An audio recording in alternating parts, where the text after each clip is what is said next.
ప్రస్తుతం ఉన్నటువంటి సామాజిక అంశాల్లోకి వెళ్లే ముందు ఒకసారి చరిత్రలోకి వెళ్తే, చరిత్రలో ప్రధానంగా ఇంతకుముందు భారతదేశం అనేది విశ్వగురువుగా ఉండేది, ఎంతో ఉజ్వలమైనటువంటి సంస్కృతి ఇక్కడ ఉండేది అనేది మనం తెలుసుకున్నాం, చదువుకున్నాం.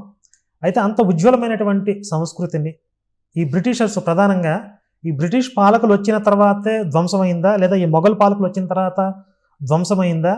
అంటే ఇది క్షీణించడానికి గల కారణాలు ఏంటి ప్రధానంగా? భారతదేశం ఆ రోజు కూడా విశ్వగురువే, ఇవాళ కూడా విశ్వగురువుగా కావలసినటువంటి అన్ని లక్షణాలు ఉన్నటువంటి దేశం. సూర్యుడికి మబ్బులు కమ్మినట్టుగా మనకు కొంత అడ్డంకులు ఏర్పడ్డాయి.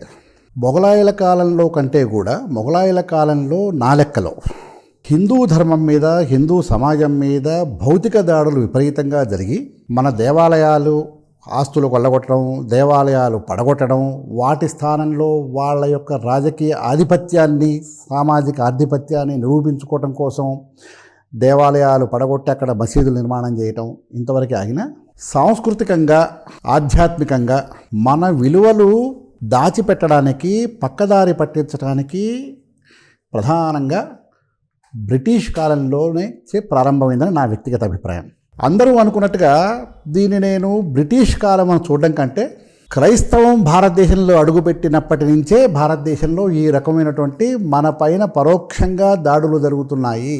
భౌతిక దాడుల కంటే కూడా మేధో దాడి మన మీద విపరీతంగా జరిగింది. ఈ మేధో దాడి జరిగిన కారణంగా, క్రైస్తవంకు కుట్రపూరితంగా ఈ పనులు చేసిన కారణంగా మనలో కొంత ఆత్మన్యూనతాభావం పేర్కొన్నది. క్రైస్తవం పుట్టిందే ఆత్మన్యూనతలోంచి పుట్టింది.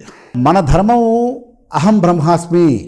క్రైస్తవం మొదటి నుంచి నువ్వు పాపివి, నువ్వు గొర్రెవి, నీకేం తెలియదు, నిన్ను కాపాడడానికి నేను వచ్చాను, నువ్వెందుకు పనికిరావు, నీ పుట్టకే పాప పుట్టుక, నేను పుట్టడంతో పుణ్యాత్మగా పుట్టానని చెప్పి నేను అనుకుంటుంటే, మన ఆశీర్వాదంలో సత్సంతానం అంటాం. అంటే పుట్టడంతో నేను ఒక మంచితనంతో, ఒక ఉదాత్తమైన దైవిక తత్వంతో పుట్టాను నేను భావిస్తుంటే, ఈడు పుట్టినప్పటి నుంచి నువ్వు గొర్రెవి, నేనో కాపర్ని.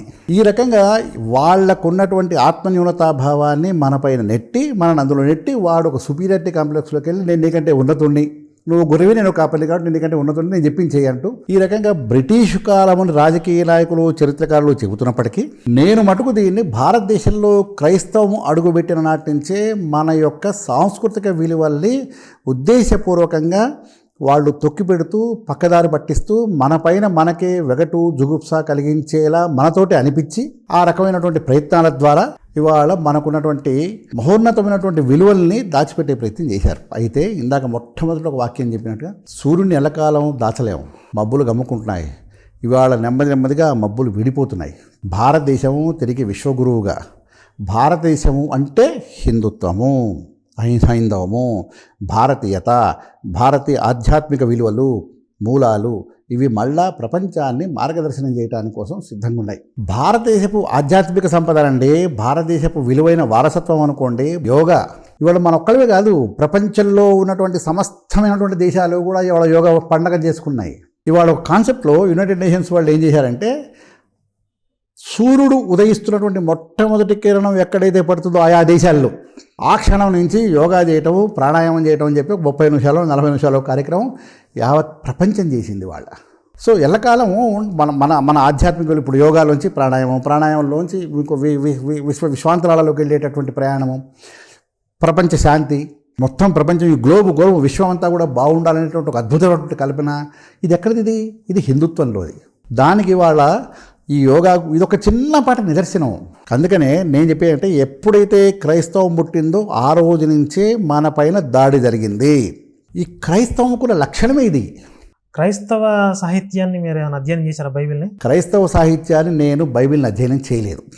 కానీ ఒక రాజకీయ ఉద్యమకర్తగా, ఒక సామాజిక ఉద్యమకర్తగా, ఒక కార్యకర్తగా జరుగుతున్నటువంటి పరిణామాలను ఎప్పటికప్పుడు విశ్లేషించటం నాకు అలవాటైంది. నేను చేస్తున్న పది. అందులోంచి కొన్ని నిష్కర్షలకు వచ్చాను. ఇప్పుడు బైబిల్ నాకు తెలియదు, వాస్తవం. తెలుసు అని చెప్పుకోవటం, గొప్పలు చెప్పుకోవటం నా కృత్రిమ జీవితం తప్పు, సరైనది కాదు అది. దీన్ని నేను మీకు వేరే కోణంలో ఎక్స్ప్లెయిన్ చేస్తాను, వివరిస్తాను. ఈ మతాలు మన సంస్కృతికి, మన ధర్మానికి పూర్తిగా భిన్నమైనటువంటివి. ప్రపంచం మొత్తం కూడా బాగుండాలి అని కోరుకునేటటువంటిది హైందవ ధర్మం, హిందూ ధర్మం. నేను బాగుండాలి, నేను మాత్రమే బాగుండాలని చెప్పేది క్రైస్తవం. దీనికి తోడు దీనికి అక్కవ చెల్లెలో ఇస్లాం. అందుకే వీటిని ఇంగ్లీష్లో సెమిటిక్ రిలీజియన్స్ అంటారు. క్రైస్తవ మతము విదేశీయుల యొక్క రాజ్యాధికారము పెంపొందించుకోవడానికి, వాళ్ళ సామ్రాజ్యవాద విస్తరణ కాంక్షకి, వాళ్ళ యొక్క ఆర్థిక వనరులు పెంపొందించడానికి, ప్రపంచ దేశాలు కొల్లగొట్టి ఆ ఆర్థిక సంపత్తి మొత్తం కూడా తాము అనుభవించడానికి కావాల్సి వచ్చినటువంటి ఒక సాధనము మాత్రమే. ఇది చరిత్ర ఎప్పటికప్పుడు రుజువు చేస్తూ వచ్చింది. నేను అప్పుడప్పుడు ఈ పాస్టర్లతో డిబేట్లు చేయడం కానీ వాళ్ళకి కౌంటర్ వీడియోలు చేస్తూ ఉంటాను కదా, అందులో వాళ్ళు కొన్ని స్టేట్మెంట్లు ఇస్తూ ఉంటారు. వాళ్ళు ఏమంటారంటే బ్రిటిషర్స్ వచ్చిన తర్వాతే ఈ దేశానికి ఒక నాగరికత నేర్చుకోవడం కానీ, ఒక సామాజికంగా ఆర్థికంగా డెవలప్ అవ్వడం, ఇవన్నీ కూడా అసలు మా బ్రిటిషర్స్ వచ్చిన తర్వాతే ఈ ప్రాజెక్టులు కట్టడం, డ్యాములు కట్టడం ఇవన్నీ నేర్పించారు. ఒక పాస్టర్ ఏమన్నాడంటే బ్రిటిషర్లు మనకు ఆత్మీయ తల్లిదండ్రులు, మా ఆత్మీయ తల్లిదండ్రులే ఈ దేశాన్ని సుస్థిరం చేశారు, డెవలప్ చేశారు తప్ప వీళ్ళకేం చేత కాలేదు అని చెప్పి ఒక పాస్టర్ మాట్లాడాడు. అంటే అసలు దాంట్లో 1% అయినా సరే ఆ యాంగిల్లో మనం ఆలోచించగలమా? అంటే ఎంతో కొంత నిజం ఉండే అవకాశం ఉందా? క్రైస్తవం మతం is a tool of the imperialism of the westerners, foreigners. క్రైస్తవ మతము విదేశీ శక్తుల యొక్క ఆర్థిక విస్తరణవాదానికి, దోపిడీవాదానికి ఒక సాధనము. ఇంతే. దేని చేయాలని ఒక మార్కెటింగ్ టెక్నిక్ ఒకటి ఉంటుంది. ఇప్పుడు మీరు చెప్తున్నటువంటి పదాలు ఉన్నాయి కదా, ఇది ఆత్మీయ తల్లిదండ్రులు, లేకపోతే వాళ్ళు వచ్చాకే మనకి బుద్ధి జ్ఞానం వచ్చింది, అంతకుముందు మనం అసలు మనుషులమే కాము, జంతువుల్లో బతుకుతున్నాము. ఇది కార్పొరేట్ మార్కెటింగ్ టెక్నాలజీ చదివిన ఎవరికైనా కానీ దానికి దీనికి పోలికలు కనపడతాయి. ఇప్పుడు ఏదో టూత్పేస్ట్ ఉంది, ఒక కాల్గేట్ కంపెనీ అనుకుందాం, ఎందుకంటే అది క్రైస్తవులు తయారు చేస్తారు, దాంట్లో వచ్చేటటువంటి కొంత ఫండ్లో భాగం అక్కడ ఉన్నటువంటి మిషనరీస్కి వెళ్తుంది అని అంటుంటారు. ఏం చేస్తుంటారు? ఈ పేస్ట్ వాడితే పళ్ళు తెల్లగా వచ్చును, మీరు ఇంతకుముందు బొగ్గుతో ఉప్పుతో కలుపుకున్నటువంటి చేశారు, అంతకుముందు వేప పుల్లతో వాడారు, అంతకుముందు కానుగ పుల్లలు వాడారు, అవన్నీ అశాస్త్రీయం, ఇది మాత్రమే శాస్త్రీయం, ఇదే వాడిన వాడే మేధావి, ఇది వాడిన వాడు ప్రగతిశీల కామకుడు. ఈ రకంగా మన మెదళ్ళ పైన ఒక పరోక్షంగా ఒక ఒత్తిడి తీసుకొచ్చి మనల్ని ఆ భావదాల్లోకి నెట్టికెళ్ళి కానుగ పుల్ల, వేప పుల్ల, లేకపోతే బొగ్గు ఉప్పు కలిపినటువంటివి, లేకపోతే తులసాకులతో చేసినవన్నీ వదిలేసి ఈ పేస్ట్ వాడటమే గొప్పగా, నేను తెలుసా వాళ్ళు పేస్ట్ వాడుతున్నాను అని చెప్పుకునేటటువంటి ఒక స్థాయికి తీసుకెళ్ళిపోవటం మార్కెటింగ్ టెక్నాలజీ. ఎవడైనా పతంజలి లాంటి వాళ్ళు, ఎవరైనా బాబా రామ్దేవ్ లాంటి వాళ్ళు, ఎవరైనా ఒక దంతకాంతి లాంటి ఒక అద్భుతమైన లేకపోతే డాబర్ వాళ్ళు, లేకపోతే ఇంకోటి పట్టుకొస్తే ఇందులో అది లేదు ఇది లేదు, నువ్వేమో ఎముకల పొడితో చేసినటువంటి పదార్థములు తయారు చేసి టూత్పేస్ట్ మా పైన రుద్దచ్చు, మేము కానుక పుల్ల వేపలతో చేసుకునే పదార్థాలేమో చిచ్చి ఇది ఎందుకు పనికిరావండి. క్రైస్తవం కూడా మార్కెటింగ్ టెక్నాలజీయే, దీని భ్రమలో మీరు పడకండి. పాస్టర్లు చేస్తున్నా ఇంకో ఆ పదవులు కూడా నాకు తెలియదు, వాళ్ళ ప్రోటోకాల్ ఏంటో, ఎవడు ఏం చెప్పినా వాళ్ళ మార్కెటింగ్ టెక్నిక్ ఇది. ఈ మార్కెటింగ్ టెక్నిక్లో మామూలుగా ఏంటంటే మనం కొట్టుకుపోతుంటాం. అంటే 200 సంవత్సరాల క్రితం బ్రిటిషర్స్ రాకముందు మనం మనుషులం కామా? మనకి సంస్కృతి లేదా? మనకి భాష లేదా? మనకి ఆధ్యాత్మిక సంపద లేదా? నువ్వు వచ్చిన తర్వాతనే అభివృద్ధి కలిగిందా? అంతకుముందు మనం కట్టుకున్న కాకతీయుల కాలంలో మనం కట్టుకున్నటువంటి ఈ చెరువుల ద్వారా చేస్తున్నటువంటి మొత్తం డ్రై ఏరియాస్లో ఉన్నటువంటి నీటి జనవనరులను పెంపొందించుకోవటం తెలీదా? ఎవడో ఒకడు ఎక్కడో తోట వీళ్ళని అడగకపోతే ఈ విశృంఖలమైనటువంటి విషపూరితమైనటువంటి బైబిల్ ఆధారిత క్రైస్తవ మత మార్కెటింగ్ జరుగుతూనే ఉంటుంది.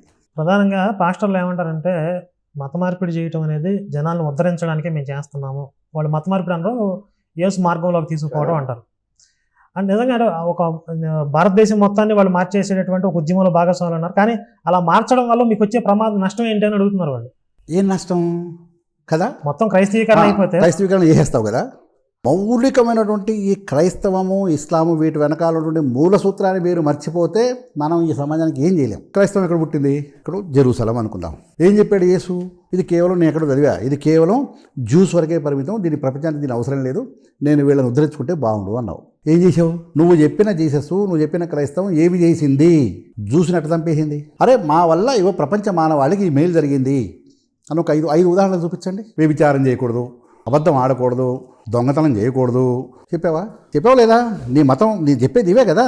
ప్రేమ చూపించాలి, కరుణ, జాలి, సహనము, సేవ. ఇవాళ ఈ లక్షణాలు ఏవైనా నీ క్రైస్తవ దేశాల్లో ఉన్నాయా? నీ క్రైస్తవ దేశమైన అమెరికాలో క్రైమ్ రేట్ ఎంత? తల్లిదండ్రులు గౌరవించాలి. ఇవాళ ఎంతమంది తల్లిదండ్రులు ఐరోపా దేశాల్లో, అమెరికా దేశాల్లో తల్లిదండ్రులు గౌరవిస్తున్నారు? వ్యభిచారం చేయకూడదు. ఇవాళ ఉన్నటువంటి విశృంఖలంగా పెళ్లి కాకముందే సంతానాన్ని కంటున్నటువంటి యువకులు విదేశాల్లో ఎంతమంది? వీటన్నిటికీ నువ్వు సమాధానం చెప్పుకోవాలి కదా ఇక్కడ. సమాధానం చెప్పకుండా అసలు నువ్వు రోడ్డు మీదకి రాకూడదు. వాళ్ళ విజయవాడ సందుల్లోకి లేకపోతే అమలాపురం సందుల్లోకి వెళ్ళకూడదు. నా మిత్రుడు గారు ఉన్నాడు, రామకృష్ణ గారిని, హైదరాబాద్లో ఉంటాడు. ఆయన చేసినటువంటి ఒక చిన్న పని ఏంటంటే, దాదాపుగా ఎటువంటి చట్టబద్ధంగా లీగల్గా కలెక్టర్లకి, జాయింట్ కలెక్టర్లకి, తహసీల్దార్లకి, ఎంఆర్ఓలకి, ఆర్డీఓలకి నోటీసులు ఇచ్చి 5300 చర్చిలు ముగించాడు. అంటే 5300 చర్చిలు అక్రమ చర్చిలే కదా. అక్రమం అన్నప్పుడు నువ్వు చట్టాన్ని వ్యతిరేకించినట్టేనా? అసలు నీ బైబిలో, నీ టెస్టిమెంటో నీకేం చెప్పింది? లీగల్గా చర్చి కట్టుకోమని కదా. ఏ పర్మిషన్ తీసుకోవడానికి ఇంకేం మాయరోగం ఏంటి నీకు? Why are you indulging in illegal activities? అనుమతి లేకుండా నువ్వు ఎందుకు కట్టుకుంటున్నావు? ఏం నీ వ్యాపారమా, మతమా ఇది?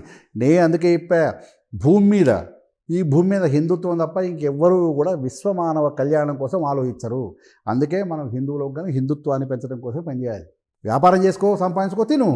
కానీ నీ బతుకు తెరువు కోసం నా మనసును పొల్యూట్ చేసి కలుషితం చేసే అధికారం, హక్కు నీకు లేవు. నా దేవుళ్ళని కించపరిచే హక్కు నీకు లేదు. సింపుల్గా ఒకటే మాట అండి, క్రైస్తవం విగ్రహారాధనకు వ్యతిరేకం కదా. విగ్రహారాధనకు వ్యతిరేకమైనప్పుడు ఊర్లో విగ్రహాలు పెట్టి గుళ్ళు ఎందుకు కడుతున్నావు నువ్వు? బుద్ధి లేదా? పోని గుడి కట్టావు, ధ్వజస్తంభం ఏంటి? పోని ధ్వజస్తంభం పెట్టావు. మొక్కులు కావాలంటే గుండు గీయించుకో ఏంటి? గుండు గీయించుకోవడానికి దా. మా తిరుపతి వెంకన్న ఉన్నాడు, అప్పనపల్లి ఉన్నాడు, ఏ దేవుడు పడితే ఆవిడ గుండు గీయించుకో. నువ్వు అక్కడే వాడి దగ్గరికి ఎందుకు? మీకు ఒక విషయం చెప్తాను, మంచి సరదాయిన విషయం ఒకటి చెప్తాను. బహుశా మీకు తెలిసే ఉంటుంది, తెలియకపోయినా సరే. ఈ బలవంతపు మతం మార్పిళ్ళు ఎక్కడి నుంచి ప్రారంభమైంది తెలుసా మీకు? అసలు క్రైస్తవం పుట్టినప్పుడు, జీసస్ క్రైస్తవు, ఆ తర్వాత 1-2 తరాల తర్వాత క్రైస్తవం బలవంతపు మతం మార్పిళ్ళు, హింసాత్మకమైనటువంటి కార్యక్రమాల ద్వారా అవతల వాడిని భయపెట్టి, మెడ మీద కత్తి పెట్టి, వాడిని చంపి మతం మార్చేటువంటి కార్యక్రమానికి ఒక విచిత్రమైనటువంటి ప్రారంభం ఉంది. లూకా 14 అధ్యాయం, ఇది 16 నుంచి 24 అధ్యాయాలు, వచనాలు. ఒక ఊళ్ళో ఒక ధనికుడోడు విందు భోజనం ఏర్పడేశాడు ఊళ్ళో వాళ్ళందరికీ. ఈ విందు భోజనానికి ఊళ్ళో వాళ్ళు ఎవరు రాకపోతే చూశాడు, మధ్యాహ్నం అయిపోతుంది, అని అయిపోతుంది. ఈయనకి అవమానం అనిపించి నేను విందు భోజనం పెడితే ఊళ్ళో వాళ్ళు రారా, ఎంత నా పట్ల తిరస్కార భావమా అని చెప్పి అహంకరించి మనుషులు పంపించి, అరే ఎవడు కనపడితే వాళ్ళు బలవంతంగా ఎత్తుకురండి రా అని చెప్పి పట్టుకొచ్చాడు. ఈ బలవంతంగా మతం మార్పిళ్ళు చేయవచ్చా చేయకూడదా అన్నటువంటి ఆలోచన ఉన్నప్పుడు ఇది చూశారు. ఈ లూకా 14 అధ్యాయం 16 నుంచి 24 వచనాలు చూసి, ఓహో ఇట్లా కూడా వీళ్ళని బలవంతంగా పట్టుకురావచ్చు, మరి భోజనానికి బలవంతంగా పట్టుకొచ్చినప్పుడు క్రైస్తవంలోకి బలవంతంగా ఎట్టుకు పట్టు రాకూడదు అంటూ మొదలుపెట్టి ఆ తర్వాత ఈ బలవంతపు మతం మార్పులు చేశారు. దీని తర్వాత క్రైస్తవం మరొక రూపాంతరం చెందింది. క్రైస్తవం ఆధ్యాత్మిక ధార్మిక లక్షణాలు వదిలిపెట్టేసి క్రిస్టియన్ కింగ్డమ్, క్రైస్తవ సామ్రాజ్యం. రాజులు తమ సామ్రాజ్యవాదం యొక్క విస్తరణ కోసం కానీ లేకపోతే రాజ్యాధికారం కోసం కానీ క్రైస్తవాన్ని వాడుకోవడం మొదలుపెట్టారు. దీనికి చర్చిలు ఉపయోగపడ్డాయి, మిషనరీలు ఉపయోగపడ్డాయి. బీ క్రిస్టియన్ ఆర్ డై, ఈ స్లోగన్ విన్నారా మీరు? Be Christian or die. మీకు ఎక్కడ పాత క్రైస్తవ సాహిత్యం వెతికితే మీకు దొరుకుతుంది. అది బతికితే క్రైస్తవులకు బతుకు, లేదా చచ్చిపో, నీకు అదే సాల్వేషన్. ఇంకా ముక్తి, మోక్షం, జీవం, ఆత్మ, పరమాత్మ, దేవాత్మ, విశుద్ధాత్మ అన్నీ అక్కడే. అక్కడ యెహోవా ఉన్నాడో తెలియదు కానీ అక్కడికి పంపించేస్తాం. ఈ రకంగా ప్రారంభమైనటువంటి ఈ యొక్క మతం మార్పిళ్ళు ఇవాళ భారతదేశానికి ఒక క్షయరోగంలాగా తయారైనాయి. దీనికి ఎంత తొందరగా మనం మందేసుకుంటే అంత మంచిది. విశ్వమానవ కళ్యాణం జరగవాలంటే ఇటువంటి సంకుచితమైనటువంటి మతములను వీలైనంత తొందరగా సమాజం నుంచి దూరం చేయాలి. ఈ ఒక్క విన్నపంతో మీ అందరికీ నమస్కారం.